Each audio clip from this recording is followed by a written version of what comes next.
I'm Teller County Sheriff Jason Mikesell. I have good news. And here's the good news. 45 minutes ago, we were able to get the last person out of the 1,000-foot level of the mine. I'm confident to say that we really had a lot of good resources here from the state of Colorado. And with me is Dan Gibbs from the state of Colorado. This is Senator Mark Baisley. This is Commissioners Dan Williams, Eric Stone, and Bob Campbell. On behalf of all of us, our first responders worked tirelessly through the night, our firemen, our EMS, the state of Colorado, and speaking with the governor of Colorado, Jared Polis, he sent us as much needed personnel as we could get. That included folks that were able to make sure that the rescue operation dealing with the elevator system was working properly. So that took inspectors to make sure that the elevator is going to work properly. It took MSHAR mine safety crews, and through all of that we were able to put together a plan that worked. And that plan was to bring them up through the elevator system. We had other plans that were in place, and luckily we didn't have to use any of those. These folks, we did have a briefing with them to explain to them what was happening, because they were in this tunnel and didn't know that any of this was going on. So it was a shock to them to know that they were actually part of a national media thing that was going on. The one thing I will tell you too is that we still are speaking with the family of the person that was lost in this through a tragic accident, and just understand we'll give that information when we can. But I'd like to open it up to any questions you might have as to anything that we've done. Sheriff, can you clarify any more injuries from the 12 being rescued out around 7 o'clock, and again, any more fatalities? So there was no one else injured. They all came up very safely, 4 at a time, so we could get them through the surface. And they're all in good spirits. We fed them pizza, that's what they wanted. There's a good news story at the end of this, and that's really what we were hoping for today, and our prayers were with, and just the trial that we were able to go through with the first responders to make sure this happened was great. I will tell you the mine owner was instrumental in making sure that equipment was able to get everyone up to the surface. So I just want to put my thanks out to him as well. Is Sure. the body Yes, ma'am. of the deceased still in the mine? No, ma'am. We've recovered the body of the person that was that died in the tragic accident, so we're taking care of that, yes. Do you know what caused that initial mechanical failure that you talked about earlier today? We're unsure at this time. It's going to take a full investigation to know what really went wrong. Accidents happen when you're dealing with this type of machinery. But when we have more, we'll give you more on that. Are you able to explain then how you were able to get it back working? Yes, ma'am. So when the elevator came up to the surface for the first group that was brought, because they were stuck halfway, right? We were able to get the engineers to look over it, make sure that there was no debris underneath it that would cause more of an issue. And we're able to check and make sure the cables and the housings were right.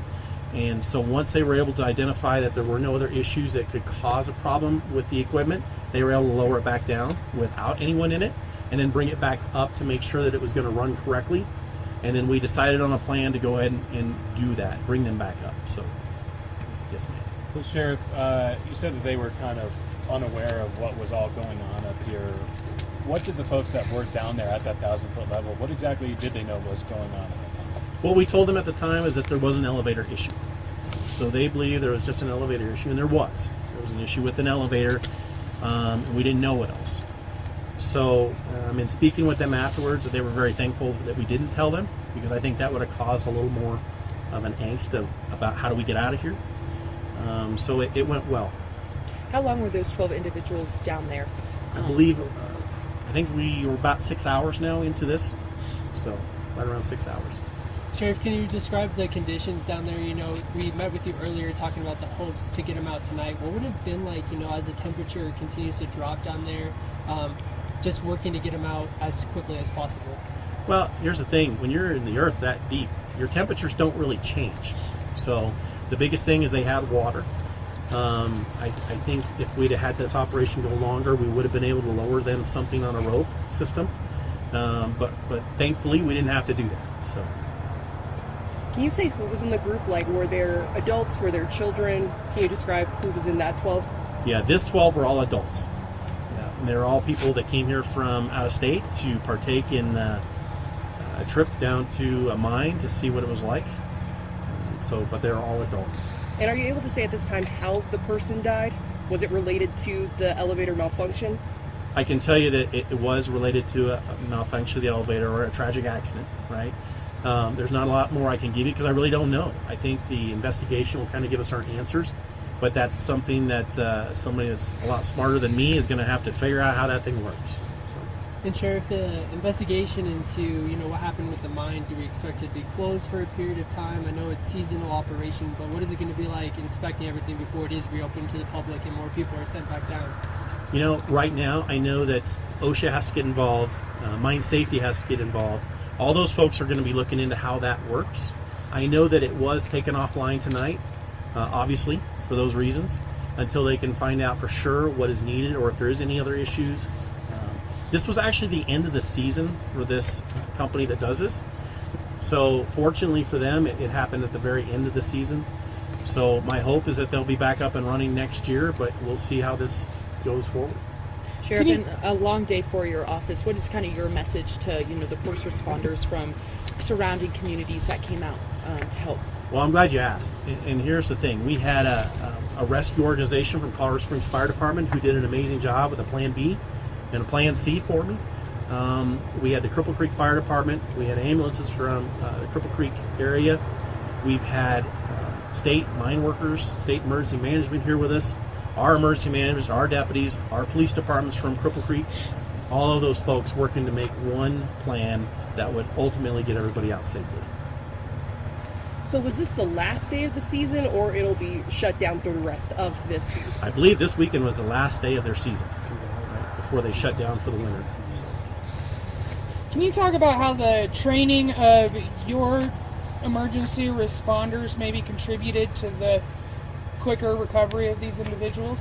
Well, I think it's a big question because there's a lot of first responders coming in. There's a lot of state agencies coming in.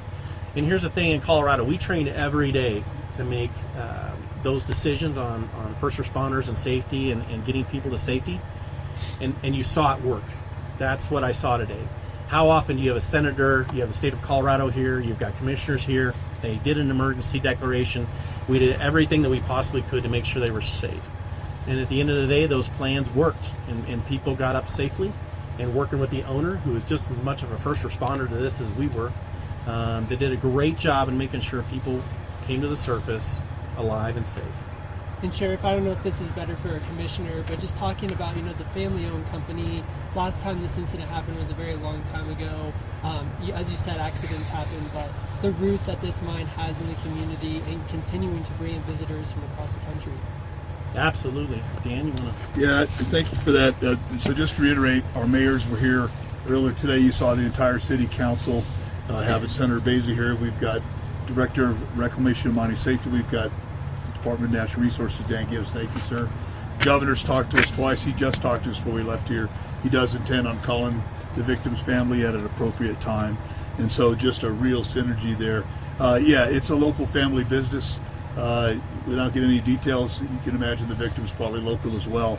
And so, and by the way, when they came up, as Jason said, folks were very good about the surprise. They're wearing shorts, they're looking around trying to figure out why we're all here. But EMTs were there, so they were looked over by medical personnel. And then we went in a discreet group of the folks that you see here to talk to them. And I would just ask for your discretion, as I always do. Most of them are going to stay here in town. They were actually brought out by escort a few minutes ago, and you're allowed to talk to them. Obviously, they're free citizens, and they'll probably talk to you. But what we noticed is their phones started blowing up as soon as they got up here. So they're now absorbing what's happening. And as an old combat vet, I can tell you it takes a while for that to set in. And so if you do talk to them, just have a little grace for them. And for those who are watching, who are praying, we had lots of people praying, and just had a great outcome this time. So just want to thank these folks here. And with your permission, I mean, either one of you, Dan, would you like to say anything from the state of Colorado level? Thank you, Commissioner. We're just glad to partner with Teller County, and just amazing to see all the different partners come to the table. For the state of Colorado, we had Division of Reclamation, Mining and Safety. We have Michael Cunningham here. We had Department of Labor and Employment and their mine inspector team come here, and then the Office of Emergency Management here as well. So we're just so grateful that the outcome overall was very successful, and our hearts are with the person that died. Mark, you want to say anything? Certainly, thank you, Sheriff. I think what we saw here tonight was a master class of how this ought to be done for the communities to come together and to be led by someone like Sheriff Mikesell, who did a phenomenal job of keeping everyone together and instructed, and everyone knew their part, and everyone came together from around the community. So while we all need to remain mindful of the family of the person who died, there's a lot of smiles at the end here. So there's a big happy ending to an otherwise tragic day. And anyway, just great appreciation for all the first responders who were trained and came at the ready. And yeah, Plan A, Plan B, Plan C was all ready to go, and it worked just the way it should have. So kudos to you, Sheriff Mikesell. Thank you for everything. Sheriff, the last question I had for you, you mentioned 2 children involved in that initial rescue, the traumatic experience for them, the adults. What kind of mental health resources, or how's the state, your agency, going to assist them as they process this situation, what they've been through? Yeah, so we actually brought all that attention to them immediately through our MAPS program, and then also through clinical advisors, and then we also brought in a special team for that. So we try to, because it's on anything like this, you want to get people to them as soon as possible. And it really is a big concern of ours to make sure everybody is, especially at a traumatic situation like this with children. You know, it's one of those things, you tear up a little bit when you're dealing with kids that have to go through these types of things. I'll tell you, that's one of the things that tugs my heartstrings. But they're safe, and you know, that's all we can hope for right now. And they are getting the help. Those families do have the numbers for all of our clinical folks that they can keep helping them through this if they need so. I will tell you, the city of Cripple Creek and the mayor's office and then their city council got hotel rooms for everyone if they wanted to stay and go through this here. So they've been given hotel rooms, they're staying in the area, and I'm very appreciative for that, because that's part of what was needed for them. I had a question about 1986. What exactly happened then? Was it something to the degree of someone also dying? Well, 1986 was a long time ago, but there was nobody that died. I believe that something had happened to where there was 2 people that were trapped in the elevator for a certain amount of time. But really, I don't know for certain. Sheriff, Yes, sir. Apologize if this was answered earlier, but as far as the person who was deceased, I mean, I understand that only a certain amount can be kind of said about it. Were they brought to the surface and the body recovered with those other 11 individuals earlier, or were they outside of the elevator? Like, where? I guess how was that body recovered? That person was recovered on the first initial elevator when we brought it up. Yes. Gotcha.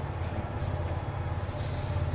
Anyone else have any questions? Did you say how long that elevator was stuck in place before coming back up? You know, ma'am, I don't have the actual information on that one. I don't think it was very long. I think it was very quick to try to get them to the surface. One of the things you have to understand, too, it's coming from 1,000 feet. Right?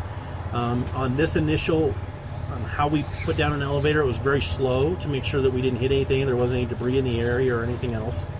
On bringing it back up, we do the same thing, right? We're bringing it up very slow, with everybody watching and making sure that we're not having any issues. So there was a lot of people that were putting eyes on it to make sure.